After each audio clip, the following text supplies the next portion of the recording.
Okay, so there's just a few things that I wanted to go over to update y'all on my Naca journey so far. As you know, in December of 2020, I had my first initial meeting with my counselor.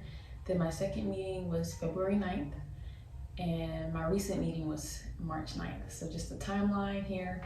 I'm gonna insert some clips to give y'all a little bit of behind the scenes of what my first initial meeting was like. And let's roll that. And how did you hear about Naca? From a family or like a friend? I was just on YouTube, honestly. Oh, come on YouTube. Right? Where are you thinking you want to purchase? I was thinking Georgia, like Atlanta, maybe Savannah, Jacksonville, of course, is an option.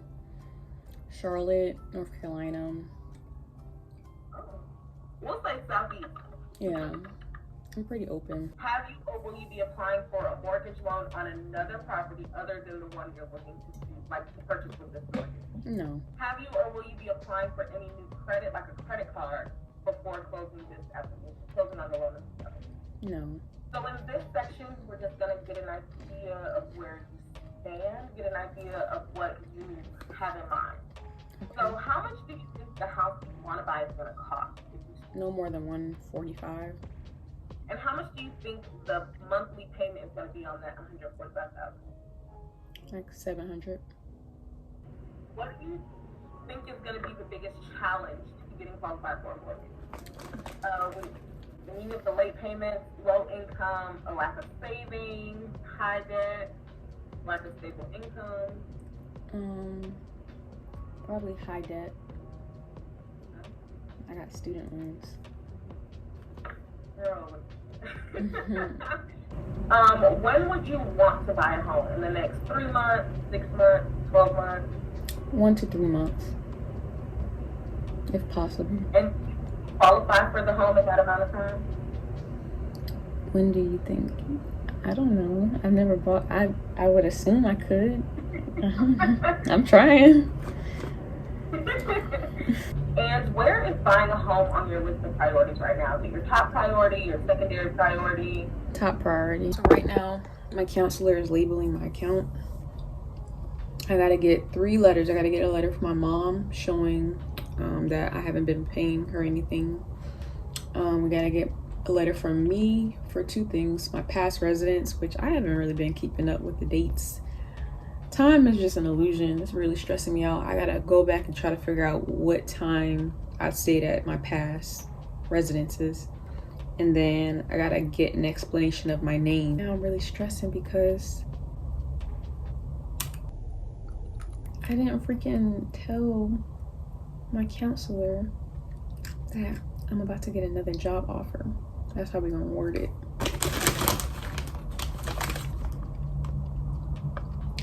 What the heck was that? My credit score is lower than I thought. Credit Karma telling me, yeah, girl, you got a 650. She told me on the different reports she's seeing 598, 568, 573. I'm telling y'all this because keeping it real. I shot up my credit report, my credit score within the past year and a half. Maybe is when I finally started giving a fuck about it. So, but I did boost my credit score a little under 100 points within the last year. So there's growth. So we'll go ahead and figure if your mortgage is the 700 that we're looking. Your minimum required funds would be $3,342. Okay. And that includes your inspection fee, your hazard insurance for a year. It also includes your escrowed homeowners insurance and your escrowed real estate taxes, as well as your prepaid mortgage interest and reserves for a month. You said for a month? Yeah, 1 month of payment reserve. What's that? Like if I need it, I don't get it. Hold on. For Naca, what we like to keep are kind of like budget cushion. And so that would be 1 month of what we consider kind of like a cushion in your budget in that minimum required fund. So like what we ask for you to have aren't just your down payment, and that's it. So our funds go for things like your homeowner's insurance, and that reserves is a part of that. Okay. It's a deal. Right, I hope you have a wonderful evening. I hope you do too. Thank you. Thank you. Good night. Good night. Now I'm about to be so embarrassed when I go circle back around and be like, oh, by the way, you're going to call them to make sure I had income. Keyword had, right? Because, I got fired. Bippity boppity boop. So after that meeting, we scheduled a follow-up for February 9th. I was given an action plan. Basically, my counselor let me know that there was some revising that I needed to do and to have that submitted by our next meeting. On that meeting, we kind of finalized all my documents, got the green light, and I was told that my information would be submitted to underwriting. And so that's where we currently are right now. All right, so the initial meeting though, basically went over an estimate of what I can afford. And you guys know my employment situation. That kind of slowed me down a little bit, not gonna lie. And it kind of made me feel like there was no rush, like I needed to first get that situated. And then the second time that I need to review my information, like the documents that I was told to submit, kind of took my time submitting that. So now the ball is basically in their court because I've done everything at this point that I needed to do. So I'm just waiting back to hear from underwriting. Now, one thing to note is that they did pull my credit during the initial meeting to see my debt and also like my payment history. But I was told that underwriting may be needing to pull my credit again. And so my mom brought up a point that I didn't really consider. I mean, I did, but I thought that was just how it was. I didn't realize that I didn't need to have my credit pulled twice for like a traditional loan, but Naca is requiring that I potentially may need to have my credit pulled again for underwriting. And that's something I need to speak to my counselor about. I need to get on that to see why that would be the case. The reason why I'm in this room, this is another room in my mom's house, is because my mom has it staged for people that are coming to look at the house because she's selling it. So that's the situation I'm in currently. I am going to be moving temporarily while I'm waiting on underwriting and all that. You know, the rest of the Naca process, just in general, to see how soon I can buy my house. Because it didn't really make sense for me to like sublease or get stuck in a lease because I really don't know how soon they're able to approve me. Right now, I'm just in the in-between phase. After underwriting gives me the green light, I will need to then go through Naca's buyer workshop where I'm able to also get the amount that I'm qualified for and begin the shopping process. So yeah, I'm gonna be in Georgia for a little while. And yeah, I'm gonna insert some clips here so y'all can see me moving out.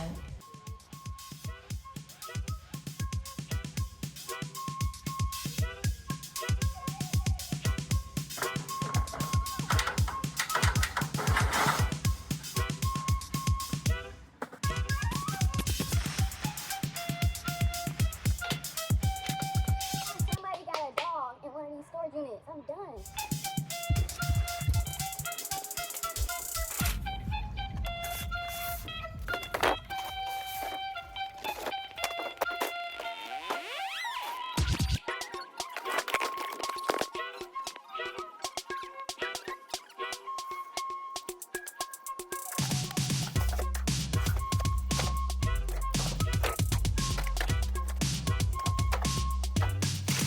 Check out my room, what it looks like now.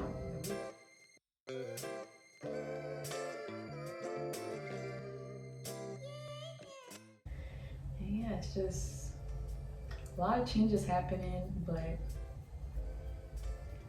I don't know, I'm just really hopeful that it's just all gonna fall in place for me. And I did want to just document this and let y'all know what's going on.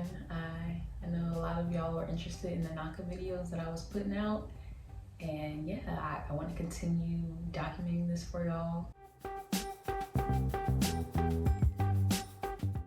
Some Naca cons that I wrote down is that it's kind of hard to get in touch with my counselor. The phone number that I was given as well as the extension does not go to her.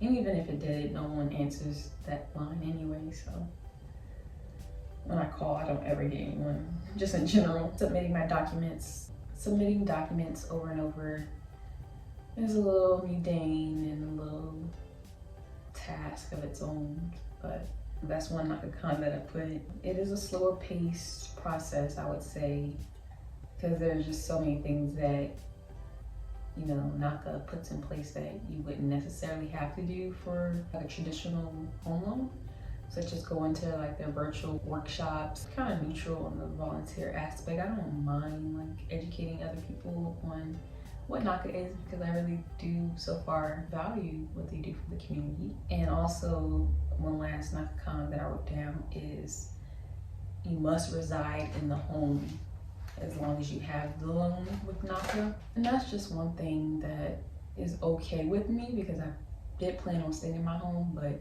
if for some reason I wanted to, I don't know, buy a van and just live in my van and travel the United States for a year or so, I would still need to have that be my residential address and not like rent the whole house out to someone else, basically, as passive income. Which is not a big deal. I'm not opposed to living with a roommate and then like still having that my residential address while I do whatever I want, I guess. Whatever I decide I want to do. But that's just one thing to consider as well if you're going to go through Naca. So this has been my 15-minute break from work video on my update, basically showing y'all where I am in the process. And I promise as soon as I get word on what underwriting says, we're going to be able to speed up this Naca update video type situation that I got going on my channel now. So y'all stay tuned. Thank you so much for watching this video. If you want to see more of my Naca update as I go along this process, definitely go ahead and hit the subscribe button, turn on post notifications for my channel. You know, Naca cons. Can't wait to decorate. It's gonna be my house. I'm like my inner bougie. Gonna bougie it up. My rules. Hi, welcome to my bougie office space. I got about 10 minutes before I gotta go back to work. Naca cons, like Shaka Khan. Kitchen.